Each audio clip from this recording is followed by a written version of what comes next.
Mis queridos amigos, hermanos, Dios les bendiga en esta tarde. Ya vamos a comenzar con el Evangelio Café, dándole continuidad al programa que habíamos empezado la semana anterior. Para los que recuerdan, ¿verdad? Empezamos el Sermón del Monte. Tuvimos que detenernos aquí por unos días debido a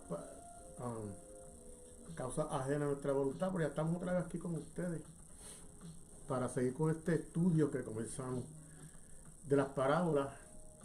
Las parábolas de Jesucristo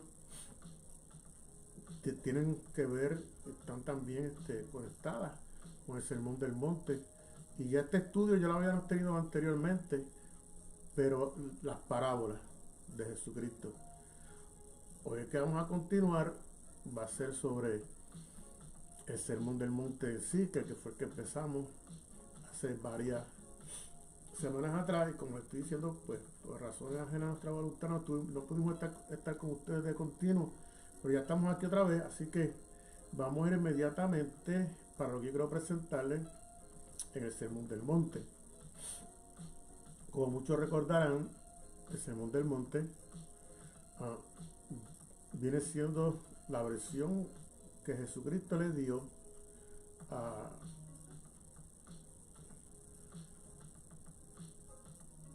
la versión que Jesucristo le da, no que le dio, que le da a los mandamientos en el Sinaí, ¿verdad? Y es por eso que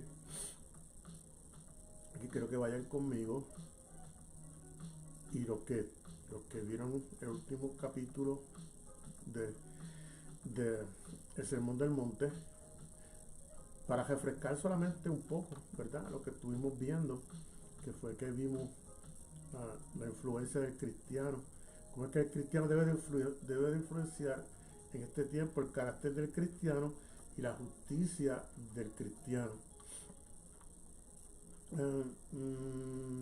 No quiero volver otra vez, pero sí me voy a repasar sobre de la justicia del cristiano. Como saben, Mateo 5, del 17 al 48, cuál debe ser la actitud del cristiano hacia la ley moral de Dios. Y eso es lo que vamos a estar viendo, qué es lo que Jesucristo espera de nosotros, y por eso es que Él nos dejó, ¿verdad? El Sermón del Monte. Vamos inmediatamente aquí. Quiero ir aquí con ustedes. El Sermón del Monte. La justicia del cristiano, en el capítulo 5 al 17, lo que nos detalla es esencialmente que es abolida la categoría misma de la ley en la vida del cristiano. Se entiéndase que el Sermón del Monte, Jesucristo lo que nos está diciendo aquí, que esa categoría de la ley que está viviendo el judaísmo y el cristiano, porque todavía hay cristianos que están viviendo esa ley, como afirman extrañamente algunos defensores de la moralidad de las escuelas, pues hay diferentes escuelas, ¿verdad? Y de esta escuela lo que denota es que ya no estamos bajo la ley. Jesucristo no vino a abolir la ley, sino Jesucristo vino a cumplir la ley. Dijo, sí vine a cumplir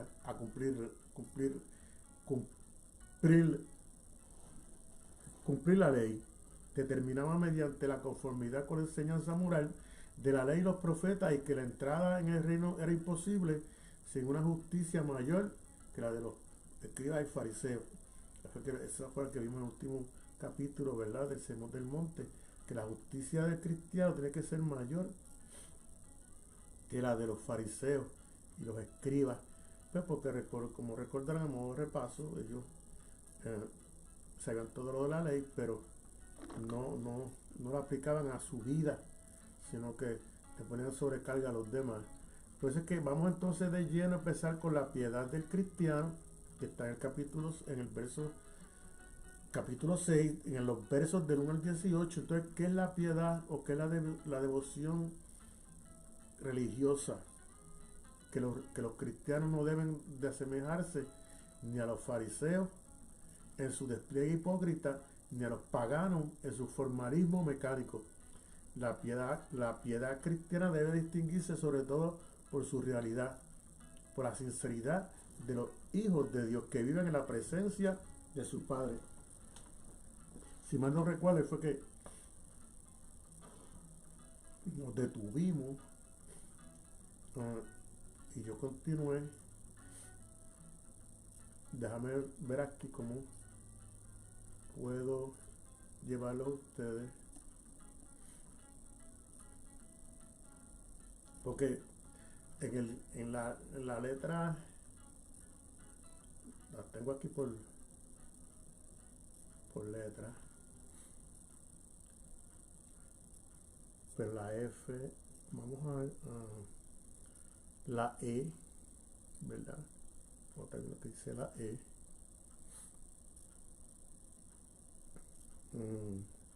Déjame agrandar un poco más esto acá, pues yo creo que ustedes lo vean bien allá en sus hogares conmigo. Como les digo, siempre vayan y busquen por la Biblia. No se dejen llevar por lo que yo diga aquí o lo que cualquier persona esté diciendo en los medios, ¿verdad? Y hay mucha gente de confianza, hay muchos buenos maestros, hay muchos buenos pastores que hacen una buena exégesis de la palabra, pero siempre, como les digo, la fidelidad de todo esto está en la Biblia. Seguimos en el 6 y el 19 al 34, la mundanalidad que los cristianos deben evitar puede tomar tanta forma religiosa como secular. Así que debemos distinguirnos de los no cristianos, no solo en nuestras devociones, sino también en nuestras aspiraciones y ambiciones. Recuerda que todo esto es lo que está formalizado en el Sermón del Monte y lo que Cristo nos quiso decir. Aquí lo que estamos detallándolo y ampliándolo para que entendamos bien qué es lo que es el sermón del monte y qué es lo que Jesucristo nos quería decir. De hecho, también es un resumen de los 10 mandamientos, cómo es que debemos de vivir en la actualidad. En lo particular, Cristo cambia nuestra actitud hacia el bienestar y las posesiones materiales. Es imposible adorar a Dios y al dinero. Hemos de escoger entre ambos. La gente secular se preocupa por la búsqueda de alimentos, bebidas, vestidos. Los cristianos deben de estar siempre libres de todas estas ansiedades materiales egocéntricas y entregarse al extendimiento del reino, la justicia de Dios y la justicia de Dios. Es decir, nuestra ambición suprema debe ser la gloria de Dios y no nuestra propia gloria, ni siquiera nuestro propio bienestar material. Fíjese que lo que está diciendo aquí el expositor. Y también, bueno, lo que nos quería decir nuestro Señor Jesucristo, que no es que tampoco debemos ¿verdad? A nosotros tener una ambición por nuestros bienes materiales, ser egocentrista. Egocentrista quiere decir que nos estamos tan solamente concentrando en nuestras metas y en lo que nosotros queremos para nosotros, no para el reino. Y lamentablemente eso está sucediendo, ¿verdad? Que nos hemos tan solamente dirigido a nuestras metas y ambiciones, y esa no debe ser la norma debe ser que debemos de buscar primeramente el reino de Dios y la meta de Dios. O sea, primero es el reino de Dios, como dice, primero buscar el reino de Dios y su justicia, y todas estas cosas vendrán por añadidura. La F nos está dando una relación, la relación del cristiano, del 7 al 1:20. Los cristianos estamos atrapados en una red compleja de relaciones, cada una de las cuales surge de nuestra relación con Cristo, entiéndase. Estamos atrapados en muchas redes complejas, pero la que mayor debemos de notar es nuestra relación que surge con Cristo. Una vez que hemos relacionado adecuadamente, nos hemos relacionado adecuadamente con Él, todas nuestras relaciones se ven afectadas porque mire, sencilla y llanamente, nosotros pues también tenemos nuestras ambiciones, ya tenemos nuestras metas, pero ¿qué sucede? Cuando usted hace profesión de fe por Cristo y usted decide seguir a Jesucristo, todo eso cambia. El Señor le va a cambiar todo lo que usted tiene planificado en su vida. Si tiene los estudios, ha pensado una meta universitaria y terminar con una profesión, mire, Dios le va a cambiar todo eso. Recuerde lo que le hizo a Pedro y a los apóstoles. Ellos tenían también sus metas y estaban pensando tal vez, pero ¿verdad? Pensaba hacer que iba a tener un negocio de, de barcas, ya que tenía varias, y él pensaba hacer un buen negocio, tener más barcas sin alquilarlas y que su negocio progresara, pero Jesucristo le cambió todo esto. Jesucristo le cambia. Si usted viene a Jesucristo, Jesucristo le va a cambiar todo su programa. Pero sigamos, si creen que tener una relación con Cristo y las relaciones que había en la antigüedad, vamos otra vez a la pantalla.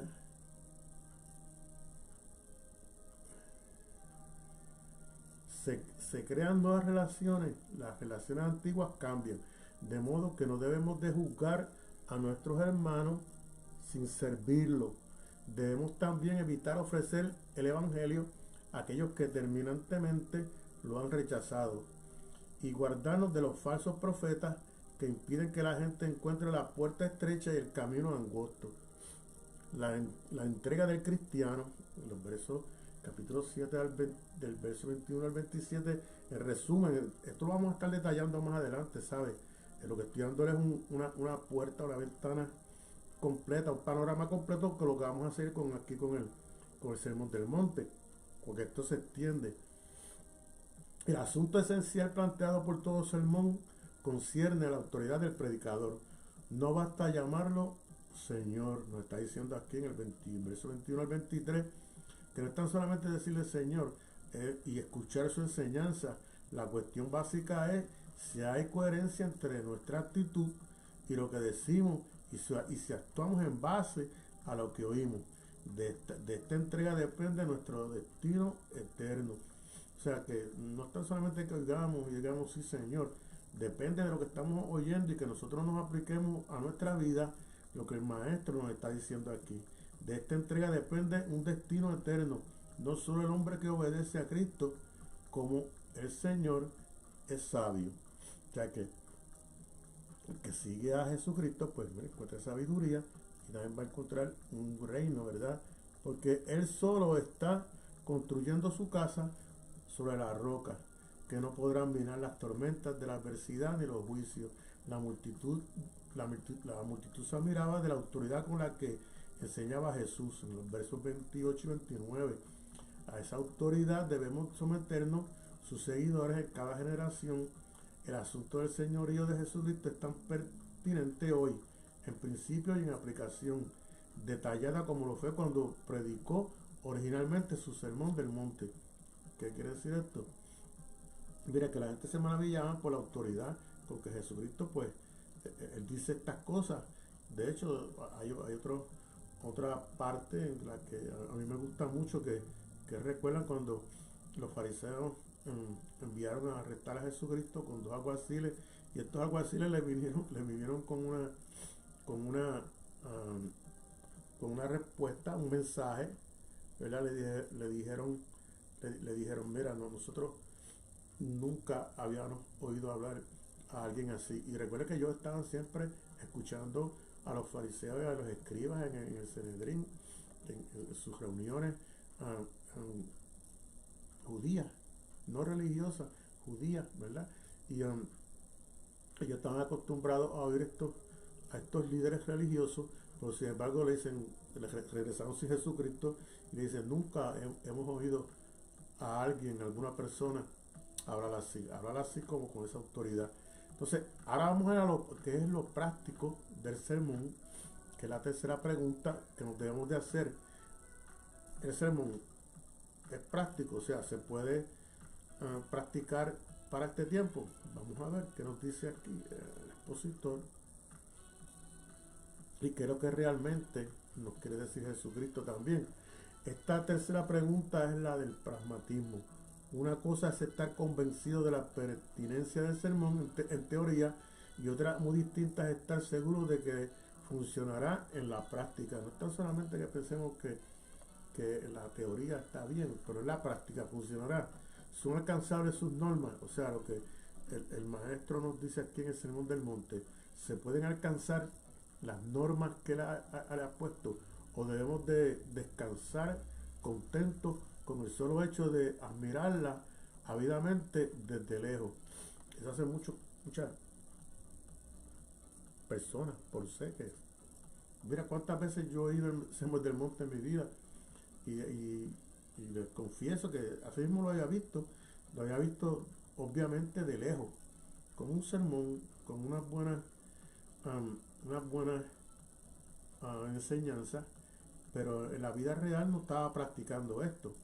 Tal vez la mayoría de los lectores y comentaristas, encontrándose frente a frente con la realidad de la perversidad humana, declaren que las normas del Sermón del Monte no pueden alcanzarse. Eso también yo estoy de acuerdo. Yo recuerdo cuando,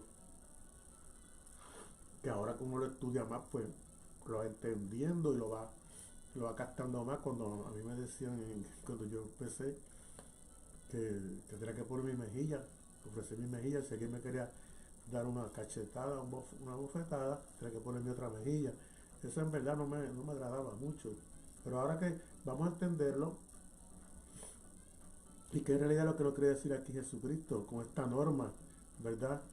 Que no quiere decir nada de lo que yo estoy diciéndole ahora. No pueden alcanzarse, o sea que no se puede alcanzar esa meta de poner mi mejilla cuando alguien me quiera golpear en mi mejilla, yo ponerle la otra. Esos ideales son nobles, pero no son prácticos. Dicen, atraen a la imaginación, pero son imposibles de cumplir. Por eso que les puse este ejemplo que está aquí también, pero ese es uno, ¿verdad? Que en realidad se le hace muy difícil. Nadie va a reaccionar, un cristiano no va a reaccionar a que alguien quiera darle una mejilla y usted ponga la otra. Hay muy poco, ¿verdad? Pero en la práctica se puede hacer esto. O sea, se puede traer a la imaginación. Eso es estar frente, lo que en verdad quiere decir es que es estar frente a un egoísmo esencial del hombre. La cuestión de cómo se puede ser manso, las pasiones sexuales imperiosas, cómo pueden entonces enfrenar las miradas y pensamientos codiciosos. Saben que está absorbido por los intereses del mundo, cómo puede entonces prohibírsele que se preocupe. Saben de su tendencia a enojarse y de su sed de venganza. Todo eso es lo que está aquí implicando, ¿verdad? Lo que fue la otra mejilla, cuando tenemos todos estos deseos sexuales y cuando nos enojamos y también tenemos esa sed de venganza. ¿Cómo se puede entonces esperar que yo ame a mis enemigos? Más aún, la demanda de devolver la otra mejilla al agresor, porque estamos hablando, no es a la vez peligrosa para el bienestar de la sociedad y algo fuera, ¿verdad? De algo que se puede, como diría yo, aceptar. Porque mire, en estos tiempos que estamos viviendo, que usted vea, vemos a diario por la televisión estas trifulcas y estas peleas, ¿verdad? Entre muchos bandos, eso es a nivel mundial. Estamos hablando a nivel mundial. Si se tomase esto en cuenta de poner la otra mejilla, mire, las cosas yo creo que cambiarían porque se trata de mi ego, ¿verdad?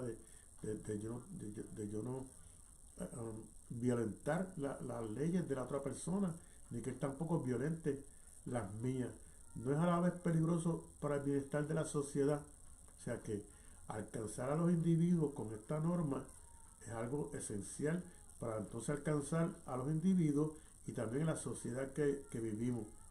Invitar de este modo a una violencia mayor no solo deja sin restricciones a la violencia, sino que la promueve en forma adictiva. No.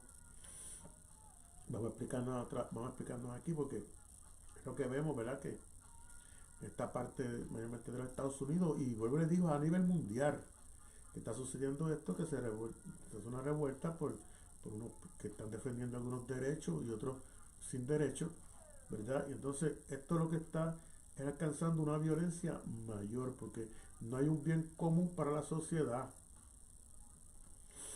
Pero lo que se está haciendo es una violencia mayor. No solo nos deja sin las restricciones a la violencia, o sea que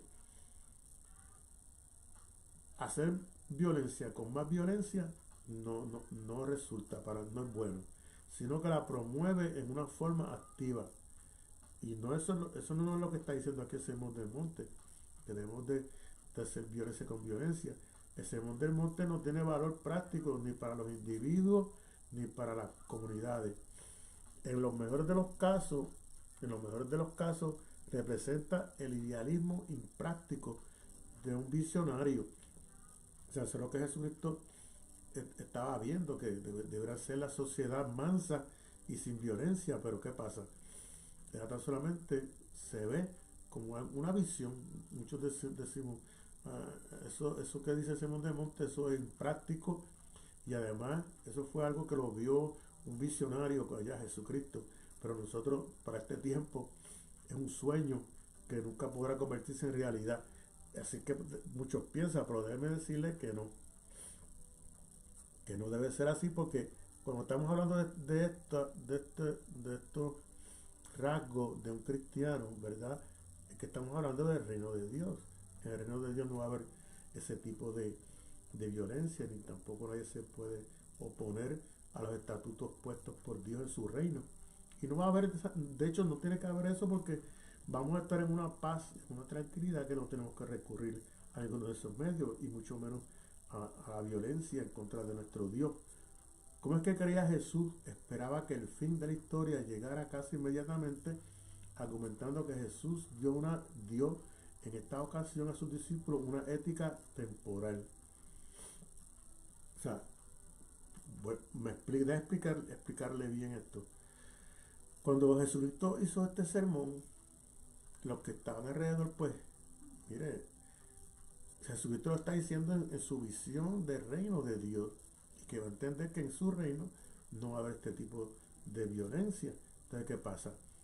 Él la está explicando para su reino, y muchas personas, las personas que estaban alrededor de él, veían esto que era tan solamente temporero, y que iba a ser una sesión, una situación momentánea, que eso no iba a surgir, que iba a ser algo temporal.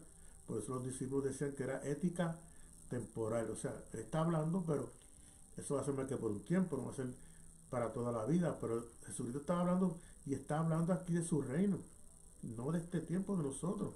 De hecho, yo entiendo que eso aquí no puede resultar, a menos que el hombre se arrepiente y se convierta, ¿verdad? Y ya sabemos todo esto, pero en el reino de Dios no va a ser así. ¿Qué requeriría entonces que hicieran ellos? Un sacrificio absoluto, como abandonar sus posesiones, amar a sus enemigos, sacrificios propios solo de un momento de crisis. En este caso, el Sermón del Monte se convierte en una especie de ley marcial, solo justificada por un estado de emergencia de gran importancia. Enfáticamente no es una ética para la vida cotidiana. O sea, otra vez creo que aquí se está explicando, Jesucristo está exponiendo que ellos lo veían como algo imposible, para resumirlo. Y han existido muchos otros intentos de acomodar el Sermón del Monte a nuestros bajos niveles de capacidad moral. Entiéndase que es que, mire, bajo estos estatutos que puso Jesucristo, en este tiempo no se puede vivir clara y llanamente, ¿verdad? Esos estatutos el hombre los ve como imposibles, no se pueden aplicar, y pensaban que eran temporádicamente, y que luego todo esto iba a cambiar. Pero Jesucristo, les repito, lo que estaba hablando era de su reino, de su reino, que así es que va a ser. Dice que hubiera podido muy bien subtitular esta versión del Sermón del Monte, porque todas, excepto una de las 12 interpretaciones, ofrecen prudentes limitaciones o restricciones a las demandas aparentes absolutas. Es el extremo opuesto. Se encuentran aquellas almas superficiales que afirman con ligereza que el Sermón del Monte expresa normas éticas que son verdaderas por evidencia propia. O sea, está la otra parte que sí alega que sí, pero que ellos han vivido en su propia vida estas aplicaciones del Sermón del Monte, sí se pueden vivir y sí se pueden compartir. Pero voy aquí rapidito con ustedes, pues aquí son anotaciones y puntos porque ya pronto vamos a empezar otra vez a ver que estos son los teólogos que están dando su teoría sobre el Sermón del Monte, ¿verdad? Y cómo aplicarla a nuestra vida. Ok. Bienaventurados sois cuando por mi causa os vituperen y os persigan y digan toda clase de mal contra vosotros mintiendo. Gozaos y alegraos, porque vuestro galardón es grande en los cielos, porque así persiguieron a los profetas que fueron antes de vosotros. Aquí me voy a tener un momentito, quiero que ustedes lo vean un poquito más grande conmigo. Bienaventurados sois, recuerden que la bienaventuranza es una bendición. Soy cuando por mi causa, cuando usted esté en la causa de Cristo, o sea que usted esté cumpliendo lo que Cristo está pidiendo y por esta causa lo están persiguiendo, mire, usted es más que bienaventurado. Es una bendición. Quien haya oído alguna vez a Jesús de Nazaret y conozca algo de sus enseñanzas, seguramente está familiarizado con esta bienaventuranza que él empezó el Sermón del Monte. Fue una forma sencilla de expresión y de profundidad de pensamiento que contienen, han traído a cada nueva generación de cristianos y a muchos otros. Cuando más exploramos sus implicaciones, más significados surgen para explorar. Su riqueza es inagotable. No podemos sondear sus profundidades. En verdad, aquí nos encontramos cerca del cielo. Lo que estamos observando aquí es que, mire, si usted vive por esta norma, es que ya usted está más cerca del cielo. Antes de estar preparados para considerar cada bienaventuranza por separado, vamos a responder a 3 preguntas generales sobre ella. Tiene que ver con las personas que se describen, las cualidades que se elogian y las bendiciones que se prometen. Aquí no sé si detenerme, porque no sé si ustedes me están siguiendo, porque no quiero que se vayan a perder, ¿verdad? Los detalles del Sermón del Monte, porque si nos salimos de las proporciones de esta enseñanza, pues no vamos a lograr nuestra meta que yo quiero alcanzar, y es que ustedes puedan entender todo lo que significa para este tiempo, para el 2020, lo que en realidad significa las bienaventuranzas en el cristiano para el tiempo de hoy, para el día que estamos viviendo, porque mire, tienen mucho significado para nuestras vidas en el día de hoy. Y si usted quiere saber si usted en verdad es cristiano, es un discípulo que aplica las normas que Jesucristo dice, pues mire, el Sermón del Monte es fenomenal para que usted pueda hacerse un autoprograma de cómo está su vida con Cristo y si de verdad usted tiene estas características, ¿verdad?, de un cristiano verdadero. Las personas que se describen, las bienaventuranzas exponen primeramente una naturaleza equilibrada y de multicolor para un pueblo cristiano. Vamos otra vez conmigo aquí, ¿verdad? No existen 8 grupos separados y distintos de discípulos, algunos de los cuales son mansos, en tanto que otros son misericordiosos y otros más se les llama a que padecer persecución. Se trata, por el contrario, de 8 cualidades del mismo grupo. Recuerden, son 8 cualidades del grupo. No es que son 8 grupos diferentes. Por eso es que aquí vamos a empezar entonces a autoexaminarnos nosotros mismos si nosotros tenemos que sea una de estas cualidades. Se trata, por el contrario, de cualidades de un mismo grupo constituido por quienes a la vez son mansos, son misericordiosos, son pobres en espíritu y de limpio corazón, lloran y tienen hambre y pacifican y se les persigue.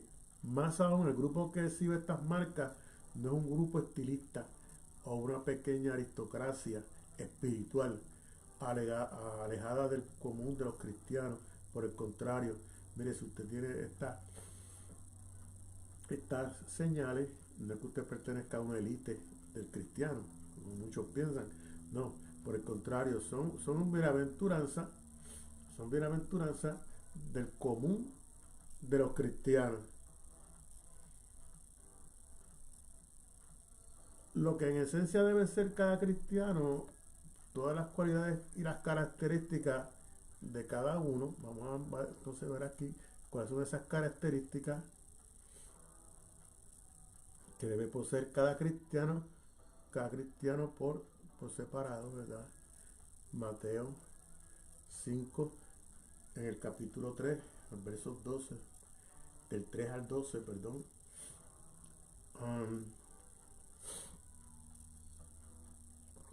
Uno de sus seguidores, así como los 9, o sea, son 9 otros aspectos de estos 12, 9 aspectos del fruto del Espíritu que menciona Pablo, deben cosecharse en el carácter de cada cristiano.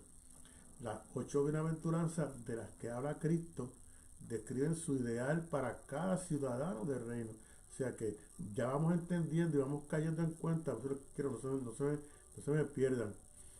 Estas son las características que debe de cosecharse del carácter del cristiano. Por eso que Jesucristo nos dejó este sermón del monte, que viene siendo también una abreviación de los 10 mandamientos. Y hay ocho bienaventuranzas de las que habla Cristo que describen su ideal para el ciudadano del reino de Dios. Y vamos a entrar ahora en esto. A diferencia de los dones, esto aparte, no son los dones, aquí no estamos hablando de dones espirituales, son características que él distribuye a diferentes miembros del cuerpo de Cristo a fin de equiparnos para diferentes tipos de servicios. Es el mismo Espíritu que se encarga de desarrollar esta gracia cristiana en todos nosotros. No podemos huir de nuestras responsabilidades de anhelarlas todas. O sea que aquí se está explicando que las responsabilidades del creyente están ahí. El Espíritu Santo las tiene para nosotros, pero ¿qué sucede? Nosotros debemos de anhelarlas, debemos de tratar de tenerlas. Y si tenemos estas cualidades, pues estas son las cualidades que entonces usted va a reflejar que usted está ya en el reino de los cielos, usted está con Dios ya. Es bien sabido que hay por lo menos una discrepancia verbal entre las bienaventuranzas del Evangelio de Mateo y las del Evangelio de Lucas, ya que como vimos anteriormente, pues Lucas da una abreviación de este mismo Evangelio, o sea, de este mismo Sermón del Monte, no creo que más corto. Dice, bienaventurados los pobres en espíritu. Asimismo Lucas dice, bienaventurados los que ahora tenéis hambre. O sea, Lucas dice, bienaventurados los pobres, pero Lucas nos explica, bienaventurados los pobres en espíritu. Y donde Mateo también registra que bienaventurados los que tienen hambre y sed de justicia. Debido a esto, algunos han argumentado que la versión de Lucas es la verdadera. Voy a brincar aquí porque entiendo que esto nos va a tomar un poco de tiempo, pues eso hay que tomarlo aparte. Y no quiero quitarles tiempo a ustedes. Las bendiciones que se prometen, y con esta vamos a cerrar por hoy, de las bienaventuranzas del Sermón del Monte. Las bendiciones que se prometen, se elogia a cada cualidad y a cada persona que la exhibe, se la declara.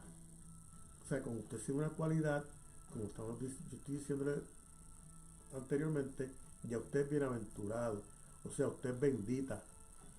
Aquí la palabra en griego es makarios. Puede significar o significa feliz.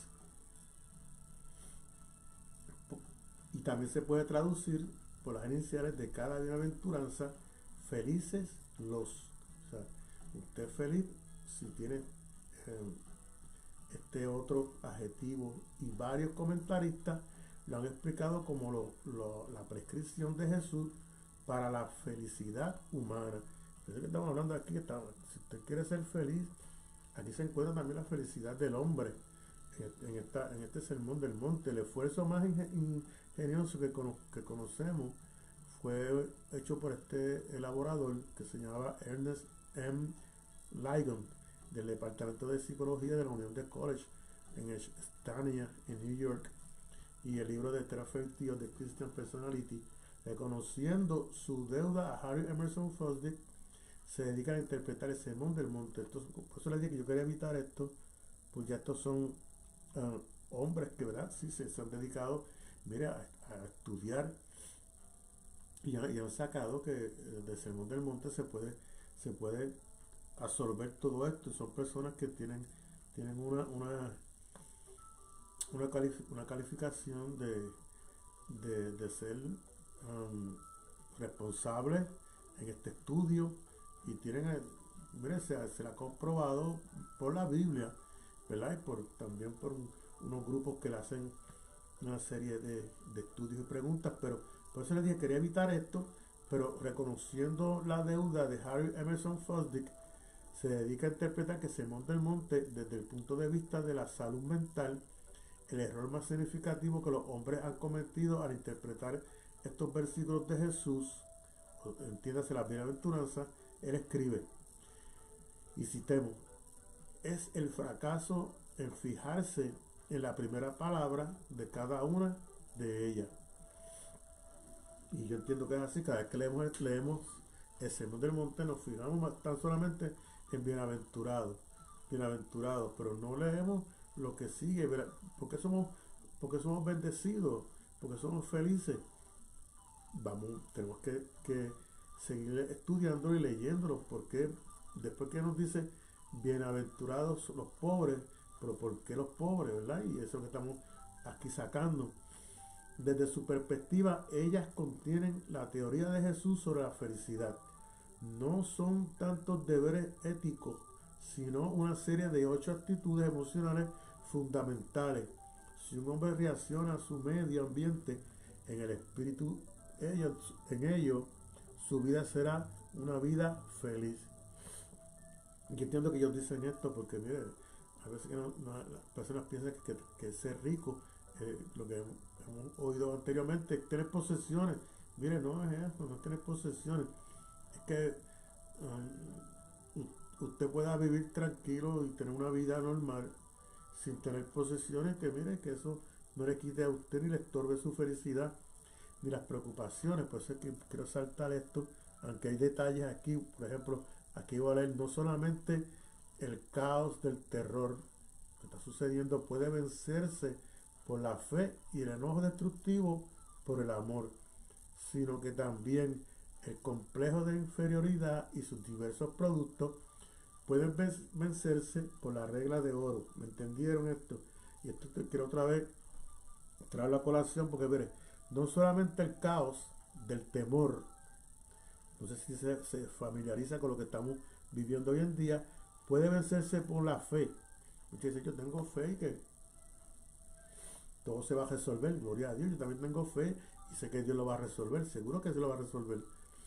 Pero no tenemos que ponernos en un complejo de inferioridad, ni tampoco ser un enojo destructivo por el amor, sino también ser que ver los diversos de la productividad que puede vencerse por esta regla de oro, que es cual ser pobre en espíritu, pero rico espiritualmente.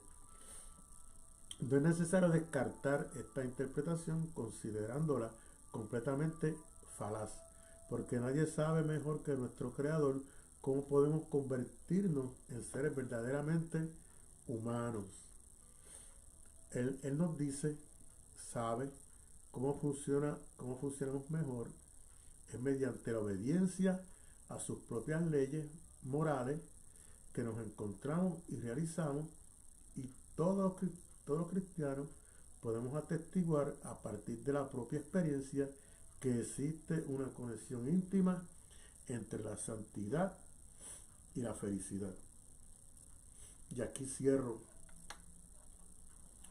por ahora estos detalles del Sermón del Monte, ¿verdad? Y en especial ya empezamos a ver qué es lo que caracteriza al cristiano. Si usted tiene estas cualidades que vamos a ir detallando más adelante aquí, aparte de estas que hemos visto hoy, es que entonces usted mire, se puede autoexaminar y ver si usted verdaderamente es un cristiano verdadero y si usted está en Cristo, Señor Jesús. Perdonen, que tengo un poquito de monga. Mire cómo cierra, y yo quiero cerrar también con esto. Todos los cristianos, los que somos cristianos de verdad, podemos atestiguar a partir de nuestra propia experiencia que existe una conexión íntima entre la santidad y la felicidad. Ahora no vayan a juzgarme, ¿verdad? Que yo estoy diciendo que yo soy un santo. Estoy hablando de la santidad. Y es lo que nos quiere decir estos intérpretes de la palabra, y es lo que también Jesucristo nos quiere decir en su sermón del monte. Porque Dios nos ha llamado para ser apartados, como Él está apartado. ¿Qué es ser apartado? Es ser santo, es estar separado del mundo, de las cosas que nos pueden hacer daño, y por eso es que Él se refiere aquí a esa santidad, como usted vive bajo los estatutos de nuestro Señor Jesucristo, usted se aparta y usted vive una vida para Cristo. Muchos dirán, pero qué vida aburrida esa. Yo he visto a los cristianos y ellos no van a estos sitios, no hacen esto o aquello. Mire, usted está bien. El que piensa así, la verdad que no sé qué cristiano está viendo, porque nosotros sí tenemos una vida separada y no hacemos lo que el mundo hace. Nosotros somos diferentes, hemos sido llamados a ser diferentes porque tenemos que hacer una diferencia en el mundo para que las otras personas puedan ver en nosotros a ese Dios que nosotros hablamos y predicamos y de ese reino que hablamos. Pues déjeme decirle que estar en una santidad trae una felicidad que es inimaginable, no se puede explicar, porque es un gozo, es una paz, es una tranquilidad, es un amor, es una discreción